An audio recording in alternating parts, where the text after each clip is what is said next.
Hola, ¿qué tal? Bienvenidos a todos al grupo de lectura profesional. Yo soy Luis Jiménez, psicólogo, y soy quien va a estar acompañándonos durante las lecturas y dirigiéndolos. Bueno, voy a comenzar con este que es el libro de René Descartes. Aquí hay dos libros. Está El discurso del método y Meditaciones metafísicas. Por ahora solamente vamos a explorar el discurso del método, solamente las meditaciones metafísicas.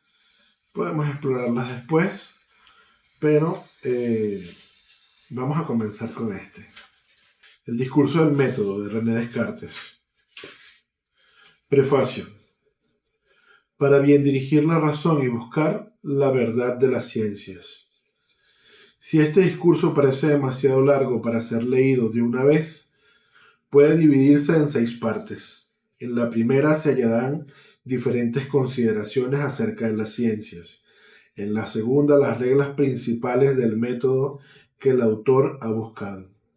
En la tercera, algunas otras de la moral que ha sacado de aquel método. En la cuarta, las razones con que prueba la existencia de Dios y del alma humana, que son los fundamentos de su metafísica.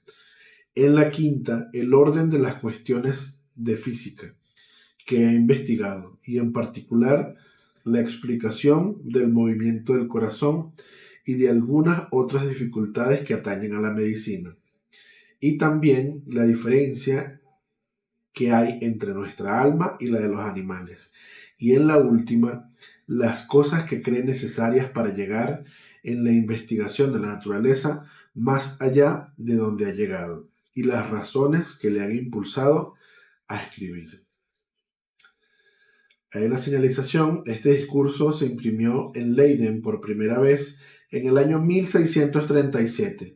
Iba seguido de 3 ensayos científicos: la dióptrica, los meteoros y la geometría.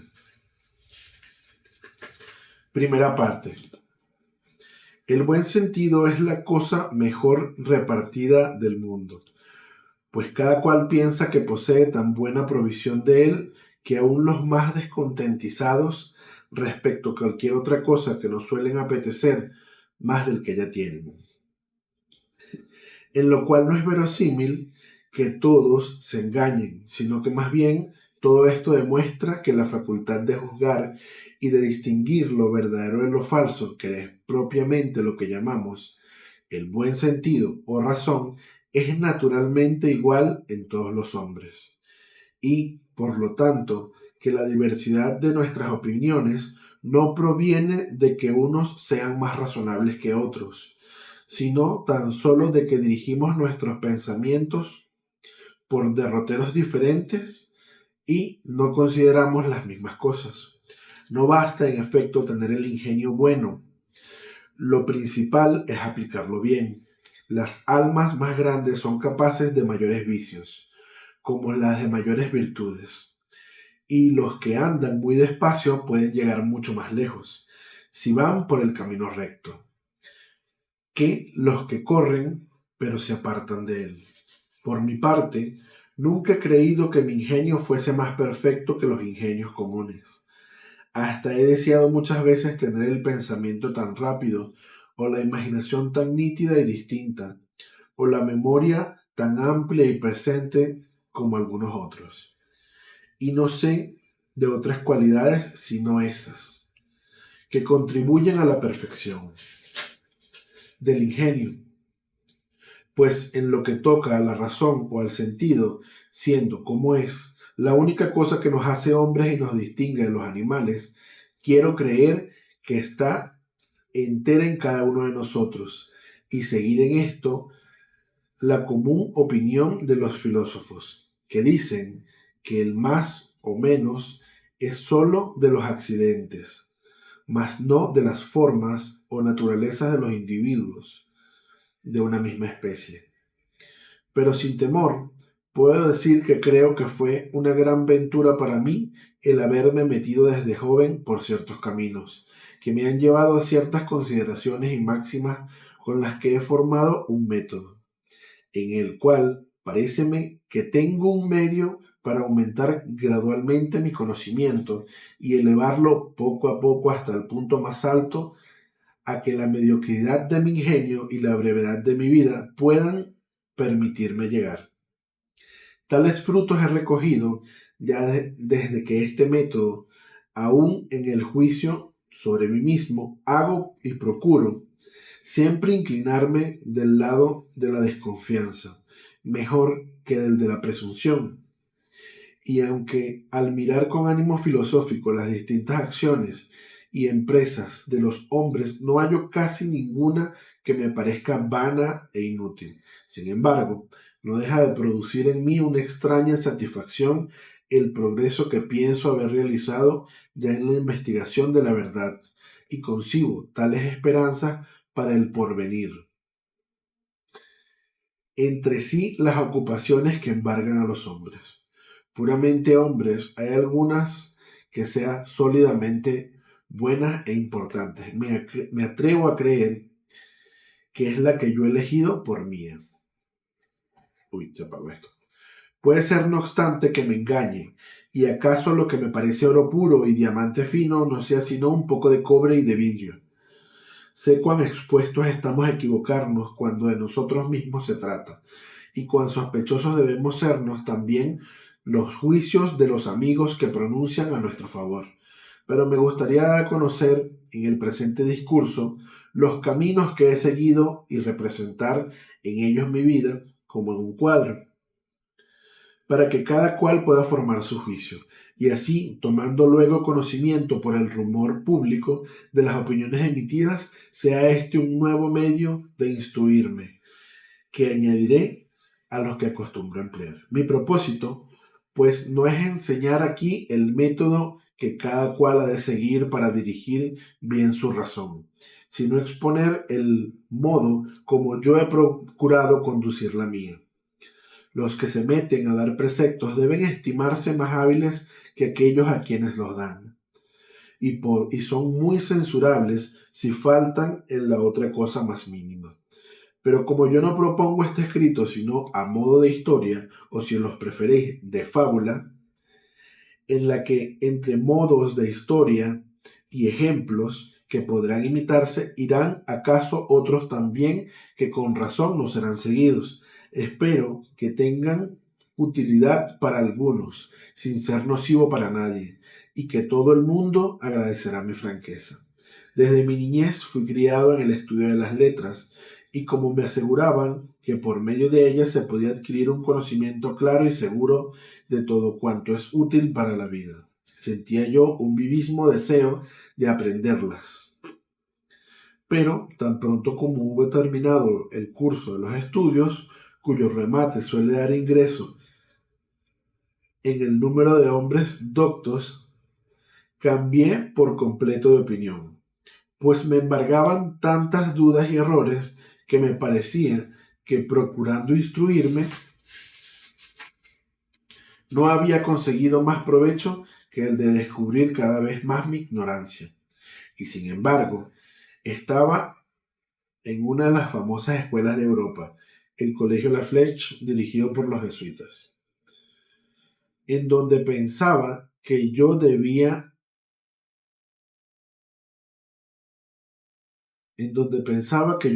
ver, hombres sabios, si los hay en algunos lugares de la tierra.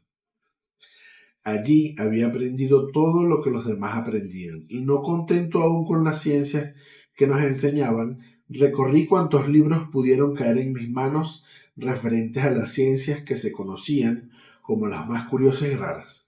Conocí además los juicios que se hacían de mi persona, y no veía que se me estimase en menos que a mis condiscípulos, entre los cuales había ya destinados a ocupar puestos que dejarán vacantes nuestros maestros.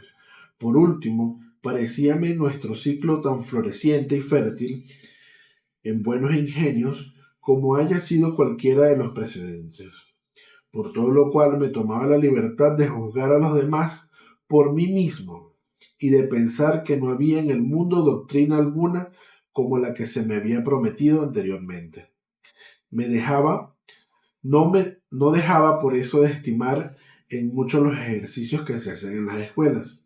Sabía que las lenguas que en ellas se aprenden son necesarias para la inteligencia de los libros antiguos, que la gentileza de las fábulas despierte el ingenio, que las acciones memorables que cuentan las historias lo elevan, y que, leídas con discreción, ayudan a formar el juicio, que la lectura de todos los buenos libros es como una conversación con los mejores ingenios de los pasados siglos que los han compuesto, y hasta una conversación estudiada en la que no nos descubren sino lo más selecto de sus pensamientos, que la elocuencia posee fuerza y belleza incomparables, que la poesía tiene delicadezas y suavidades que arrebatan, que pueden ser mucho servicio tanto para satisfacer a los curiosos como para facilitar las artes todas y disminuir el trabajo de los hombres, que escritos que tratan de las costumbres encierran varias enseñanzas y exhortaciones a la virtud, todas muy útiles, que la teología enseña a ganar el cielo, que la filosofía proporciona medios para hablar con verosimilitud de todas las cosas y hacer mirar de los menos sabios, que la jurisprudencia, la medicina y demás ciencias honran y enriquecen a quienes las cultivan, y por último, que es bien haberlas recorrido todas, aun las más supersticiosas y las más falsas, para conocer su justo valor y no dejarse engañar por ellas. Pero creía también que ya había dedicado bastante tiempo a las lenguas e incluso a la lectura de libros antiguos y sus historias y a sus fábulas, pues es casi lo mismo conversar con gentes de otros siglos que viajar. Bueno, es saber algo de las costumbres de otros pueblos para juzgar, para juzgarlas del propio con mejor acierto. No creer que todo lo que sea contrario a nuestras modas es ridículo o opuesto a la razón, como suelen hacer los que no han visto nada. Pero el que emplea demasiado tiempo en viajar acaba por tornarse extranjero en su propio país, y el que estudia con demasiada curiosidad lo que se hacía en los siglos pretéritos, ocurrele de ordinario que pertenece a ignorantes de lo que se practica en el presente. Además, las fábulas son causa de lo que imaginemos como posibles acontecimientos que no lo son, y aún las más fieles historias, supuesto de que no cambien ni aumenten el valor de las cosas, para hacerlas más dignas de ser leídas, omiten, por lo menos, casi siempre, las circunstancias más bajas y menos ilustres, por lo cual sucede que lo restante no aparece tal como es, y que los que ajustan sus costumbres a los ejemplos que sacan de las historias se exponen a caer en las extravagancias de los paladines de nuestras novelas y concebir designios que no alcanzan a sus fuerzas. Estimaba mucho la elocuencia y un enamorado de la poesía, pero pensaba que una y otra son dotes del ingenio más que fruto del erudito. Los que tienen más robusto razonar y digieren mejor sus pensamientos para hacerlos claros e inteligibles son los más capaces de llevar a los ánimos la persuasión sobre los que proponen, aunque hablen una pésima lengua y no hayan aprendido nunca retórica. Y los que imaginan más agradables intervenciones sabiéndolas expresar con mayor ornato y suavidad, serán siempre los mejores poetas aun cuando desconozcan el arte poético. Gustaba, sobre todo, de las matemáticas, por la certeza y la evidencia que poseen sus razones, pero aún no advertía cuál era su verdadero uso, y pensaba que sólo las artes mecánicas servían. Extrañábame que, siendo sus cimientos tan firmes y sólidos, no se hubiese construido sobre ellas nada más levantado. Idea capital de la física moderna fundamentada en las matemáticas. Otra lectura por allí. Y en cambio los escritos de los antiguos paganos referentes a las costumbres comparábalos con palacios muy soberbios y magníficos, pero construidos sobre arena y barro, levantaban muy en alto las virtudes y las presentaban como la cosa más estimable que hay en el mundo, pero no nos enseñan bastante a conocerlas y muchas veces dan ese hermoso nombre a lo que no es sino insensibilidad, orgullo, desesperación o parricidio.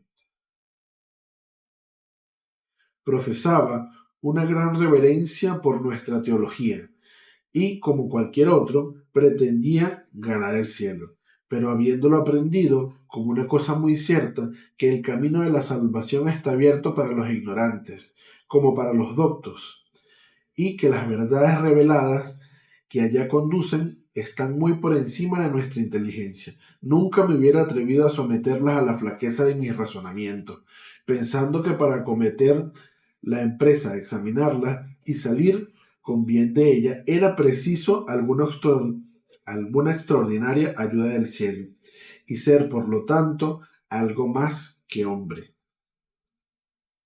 Nada diré de la filosofía, sino que al ver que ha sido cultivada por los más excelentes ingenios que han vivido desde hace siglos. Sin embargo, no hay nada hay en ella que no sea objeto de disputa y por consiguiente dudoso. No tenía yo la presunción de esperar acertar mejor que los demás, y considerando cuán diversas pueden ser las opiniones tocantes de una misma materia, sostenidas todas por gentes doctas, aun cuando puede no ser verdadera más que una sola, reputada casi por falso todo lo que no fuera más que verosímil. Y en cuanto a las demás ciencias, ya que toman sus principios de la filosofía, pensaba yo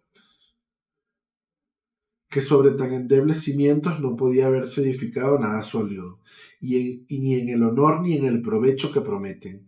Eran bastante para invitarme a aprenderlas, pues no me veían, gracias a Dios, en tal condición que hubiese que hacer de la ciencia un oficio con que mejorar mi fortuna. Y aunque no profesaba el desprecio de la gloria a lo cínico, sin embargo, no estimaba en mucho aquella fama, cuya adquisición solo merced a falsos títulos puede lograrse. Y por último, en lo que toca a las malas doctrinas, pensaba que ya conocía bastante bien su valor para no dejarme burlar ni por las promesas de un alquimista, ni por las predicciones de un astrólogo, ni por los engaños de un mago, ni por los artificios o la presunción de los que profesan saber más de lo que saben. Así, pues tan pronto como estuve en edad de salir a la sujeción en que me mantenían mis preceptores, abandoné todo el estudio de las letras y resuelto a no buscar otra ciencia que la que pudiera hallar en mí mismo o en el gran libro del mundo, empleé el resto de mi juventud para viajar, en ver cortes y ejércitos, en cultivar la sociedad de gente de condiciones y humores diversos, en recoger varias experiencias, en ponerme a mí mismo a prueba en los casos que la fortuna me deparaba, y en hacer siempre tales reflexiones sobre las cosas que me presentaban que pudieran sacar algún provecho de ellas, pues parecíame que podía hallar mucha más verdad en los razonamientos de cada uno acerca de los asuntos que le atañen, expuesto a que el suceso venga luego a castigarle. Si ha juzgado mal, que en los que discurre un hombre de letras encerrado en su despacho acerca de las especulaciones que no producen efecto alguno y que no tienen para él otras consecuencias, sino que acaso sea tanto mayor motivo para envanecerle cuando más se aparten del sentido común, puesto que habrá tenido que gastar más ingenio y artificio en procurar hacerlas verosímiles. Y siempre sentí un deseo extremado de aprender a distinguirlas de lo verdadero de lo falso, para ver claro en mis actos y andar seguro por esta vida. Es cierto que mientras me limitaba a considerar las costumbres de otros hombres, apenas hallaba cosa segura y firme, y advertía casi tanta diversidad como antes en las opiniones de los filósofos. De suerte que el mayor provecho que he obtenido era que viendo varias cosas que a pesar de parecernos muy extravagantes y ridículas, no dejaban de ser admitidas comúnmente y aprobadas por otros grandes pueblos. Aprendía a no creer con demasiada firmeza en aquello de lo que solo el ejemplo y la costumbre me había persuadido. Y así me liberaba poco a poco de muchos errores que pueden ofuscar nuestra luz natural y tomarnos menos actos para escuchar la voz de la razón. Mas cuando hube pasado varios años estudiando en el libro del mundo y tratando de adquirir alguna experiencia, resolvíme un día a estudiar en mí mismo y a aprender todas las fuerzas que mi ingenio en la elección de la senda que debía seguir, lo cual me salió mucho mejor, según creo, que si no me hubiese nunca alejado de mi tierra y de mis libros. Vamos aquí por la segunda parte, pero antes de pasar a eso, él habla de, esto ya es opinión aquí, él habla del libro del mundo como la experiencia que nosotros tenemos en lo cotidiano, el tema del salir a trabajar, de a lo mejor viajar, de conocer personas nuevas, de estudiar la ciencia de la mano del otro estudioso y no solamente del libro. Puesto desde el punto de vista de nuestros estudios como profesionales de la salud, es muy distinto que nosotros aprendamos a lo mejor de un libro y que aprendamos en la práctica. Entonces, él lo que explica, al menos lo que yo entiendo, y haciendo análisis de, de esta primera parte, eh, es que sí, los libros y el conocimiento pasado, la historia, la recopilación anecdótica y la recopilación de los diálogos de los filósofos y de cualquier conocimiento es muy necesario y debe estar cimentado y debe ser aprendido. Por eso él habla de que, bueno, que estudió en letras y fue lo más necesario para su vida. Y a partir de allí, de este conocimiento básico, de este asentamiento, de cómo observar el mundo y cómo procesar la información, ni siquiera cómo conocer, porque cómo conocer es otra cosa, de cómo aprender a conocer, nos vamos ahora al tema del conocimiento. Y en la búsqueda de un método que puede ser desde mí mismo, desde cómo yo observo las cosas, desde cómo la vida me ha enseñado a observar las cosas y comparar eso con cómo lo ve el otro. Y bueno, por ahí nos podríamos encontrar de manera muy tácita muchas falacias en las que cae la sociedad por el tema de la creencia o por el tema de la idea. Pero esta es la primera parte. Voy con la segunda.